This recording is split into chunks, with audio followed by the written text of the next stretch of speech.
hand their hard work in identifying and arresting the perpetrators.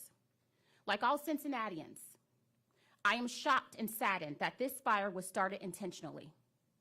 But because we allowed the investigators to do their jobs and avoid the temptation to rush to conclusions or potentially compromise the work of the department, we are now at a point where justice can be served.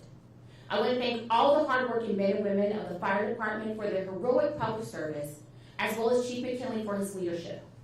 Additionally, we had incredible support from public safety partners both in the city and county. CPD's Fugitive Apprehension Unit, the Reading Police Department, and Hamilton County Police Association's SWAT team were indispensable in making these arrests. Finally, I would like to address the frustration and inconvenience that we are all dealing with as a result of the bridge being shut down. While it is a relief to know the cause of the fire, we are still feeling the effects on a daily basis. I feel that frustration too. My administration, particularly DOT and the police department, is closely monitoring the effects of the bridge closure, adjusting the timing of traffic lights, and working with our state transportation partners to address those concerns as best as we can. We want to make sure we are working together to alleviate the stress as much as possible and remind everyone to please plan extra time when you're passing through downtown. And now I will turn things over to Mayor Aftab. Thank you, City Manager Long. Thank you so much to Chief McKinley and his incredible staff at the fire department, particularly the fire investigators, who since this fire happened and the ensuing negative impacts on our entire community have been working tirelessly, day and night, thousands of hours devoted to pursuing justice. And justice is exactly what we have today. CFD today has shown us that they are not just the first in the nation, they are the very best in the nation. And it is a prideful moment for all of us to know that these public servants are working day and night to keep us safe. I will say, though, that this is just the beginning of justice being served. Now that we have these perpetrators in custody, now that we have them charged, it is incumbent upon the justice system and the prosecutors to do everything that they can to hold them accountable. I cannot overstate the severity of this crime.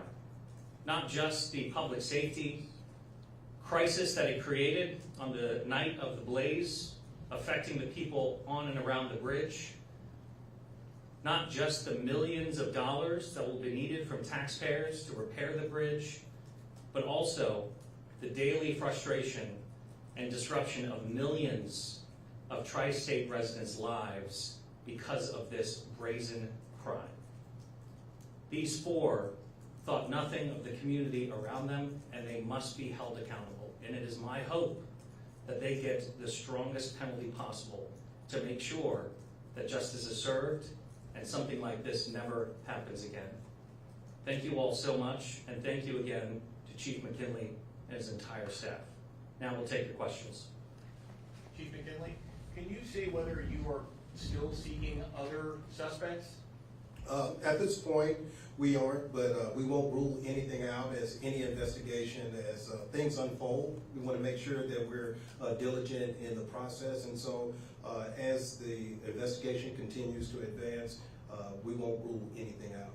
Do you have any idea of what the motive might have been for starting the fire? That's going to be a part of the investigation.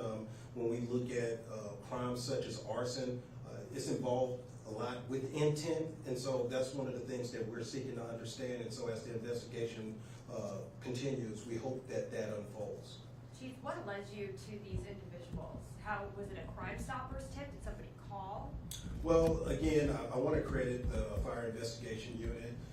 They incorporated a very robust method to process all of this. They used a lot of video, they used a lot of phone records, they used license plate readers and things of that nature. And so they had to synthesize a lot of information and process it, and that's what actually led us to our first arrest. And so things kind of went from there. I know you said it was intentional. Did they really intend to actually set the bridge on fire, or just under the bridge? Well, that's still being investigated. We don't know right now what the intent was, and so once we find that out, we definitely want to make sure that we share it with the media outlets. There's a victim named in the court records. How does he figure into things? Was he just on the bridge, or was he a target of the fire?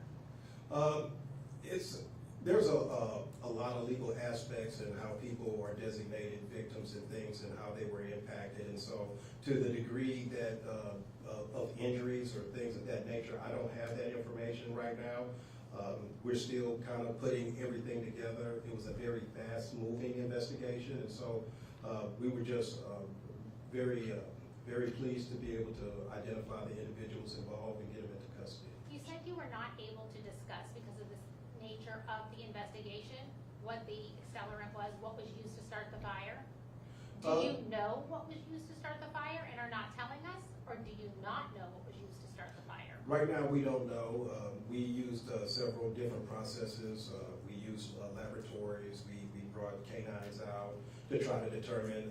And again, you know, throughout my nearly 30-year career, we've made playground fires before, and there's enough material out there, combustible material, to start a playground fire without accelerant. But once again, I just want to be clear that we're not ruling anything out at this point. Chief, yesterday I spoke with some people experiencing homelessness who feel like they've been made unnecessary victims of all of this. Is there a reason you couldn't share earlier that you had ruled out a homeless encampment?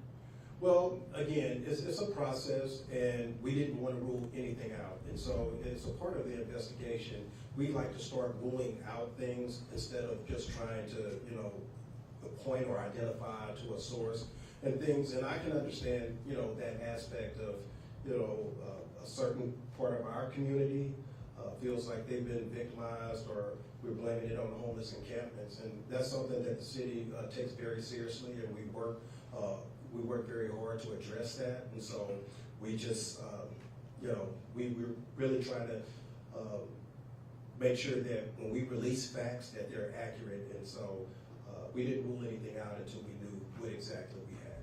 So City you talk Manager a lot Long? about, you talk a lot about video. Do you have parts of this actual crime being committed on video, or do you only have a vehicle on video?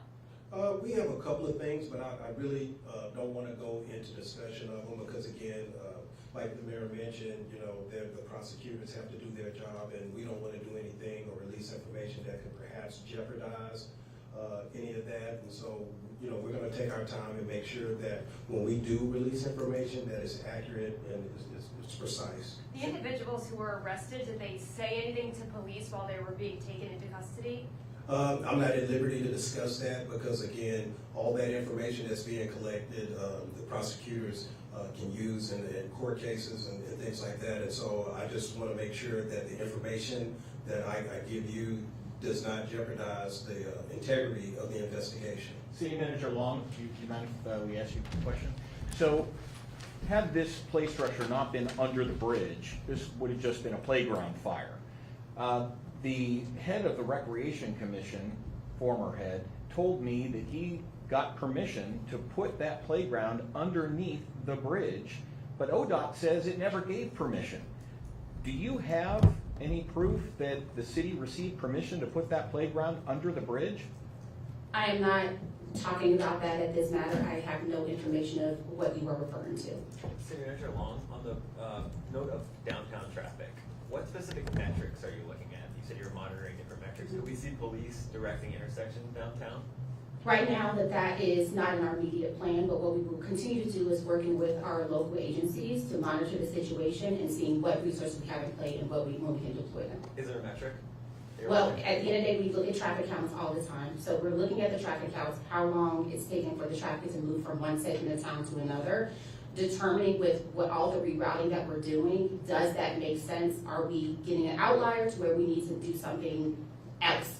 We've been monitoring the traffic timing signals, and we are kind of at our maximum at the moment for what the city of Cincinnati can do. We've talked to Covington, we've talked to Newport as well, according to our Department of Transportation. They are at the maximum as far as the signal timing as well. So at this point, we will just continue to see what other things that we think we can implement to move So why traffic not along. put police out there then, if you're at the maximum with the lights? At the end of the day, we have to monitor all the public safety things that are going on and looking at what is the immediate need at the moment. Remember, at the end, the same officers that do traffic enforcement are the same officers that also solve crimes, right? So we have to continue to monitor those with resources. What other levers can you pull?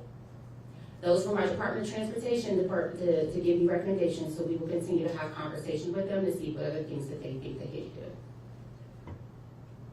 Final question? All right, thank you.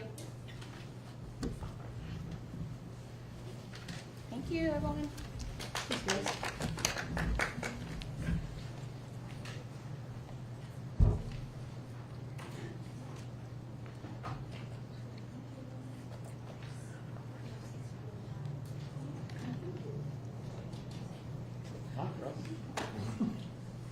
If y'all need anything, feel free to follow up with me. Okay. If you have any additional questions, let me know. Molly, are we May I going ask to a stay in question? this room for a little bit? Yeah, what kind of, yeah, if we can have everybody out by 5:30, that would be helpful. Oh, sorry, I didn't know that, that's what I was just saying. Yeah, we have to